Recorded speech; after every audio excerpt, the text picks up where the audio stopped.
Quel curieux. Bonjour tout le monde, j'espère que vous avez passé une bonne semaine. Aujourd'hui, je vais vous parler d'un sujet qui n'a pas grand-chose à voir avec l'actualité du moment, mais qui reste néanmoins un phénomène social bien relou, dont on se passerait bien. J'ai nommé les incels. C'est parti. Alors, les incels, qu'est-ce me direz-vous? Déjà, le mot en lui-même vient de la contraction de involuntary celibate, qu'on traduirait en français par célibataire involontaire. Ainsi, comme leur nom l'indique, les incels sont ces gens, majoritairement des hommes blancs, qui galèrent un peu pour s'attirer les faveurs des femmes et de ce fait ont développé la fâcheuse manie de tenir un discours violent et misogyne, le tout saupoudré de petits relents de racisme. Tout ça parce qu'ils sont ronchons de pas pouvoir pécho donc. C'est quand même pas de bol cette affaire, parce qu'à l'origine, le mot « incel » avait été créé en 1993 par une étudiante canadienne bisexuelle qui avait décidé de partager en ligne ses difficultés à nouer des liens affectifs avec autrui.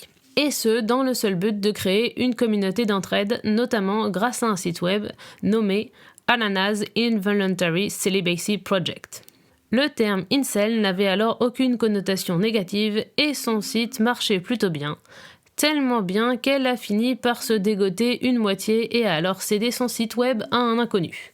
Et c'est là que c'est parti franchement en sucette. En effet, aujourd'hui, malheureusement, le terme incel fait référence à des psychopathes misogynes, ni plus ni moins, puisque certains ont poussé le vice jusqu'à joindre le geste à la parole et ont commis plusieurs tueries de masse en Amérique du Nord et en Europe.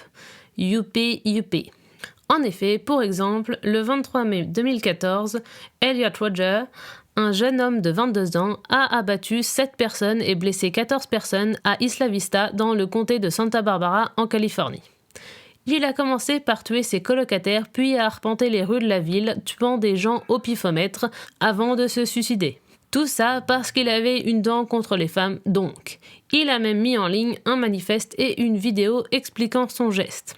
Dans le même genre, Alec Minassian, 25 ans, a roulé volontairement sur un trottoir de Toronto, au Canada, sur environ 1 km, fauchant de nombreux piétons et tuant ainsi 10 personnes.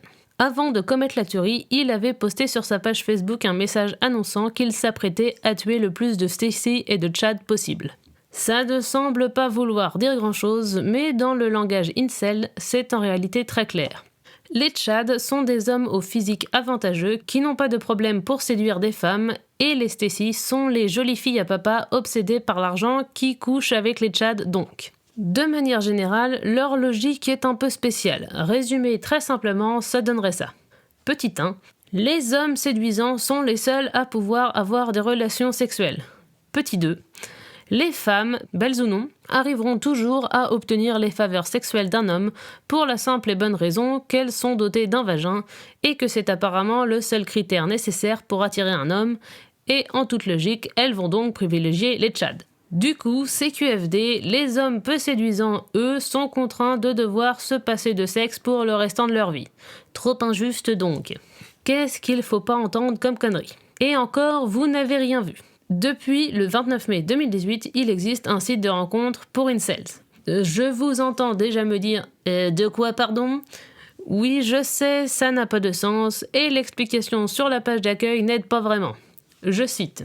Trop de gens souffrent des effets négatifs du célibat involontaire. Ces incels partagent souvent les mêmes buts que le reste de la population, un désir d'être accepté, d'amour et de communauté. Si vous vous êtes ému de la récente attention des médias autour du mouvement incel et cherchez une façon de transformer votre vie amoureuse en un message d'espoir, #DateAnIncel est le service pour vous. Donc en gros, on demande aux femmes de faire la charité pour en échange pas se faire trucider par un malade qui a du mal à gérer sa frustration sexuelle. Tout va bien. Je vous rassure, le site ne semble plus être d'actualité. En effet, je n'ai pas réussi à mettre la main dessus malgré mes petites recherches. Cela dit, j'attends avec impatience qu'un malade nous ponde le parc d'attractions Incel Forever. J'ai hâte de voir la tronche du stand de tir à la carabine, vraiment. Voilà, c'était tout pour aujourd'hui. J'espère que vous avez appris quelque chose dans la manip. Rendez-vous lundi prochain pour plus de grand n'importe quoi. Bonne semaine!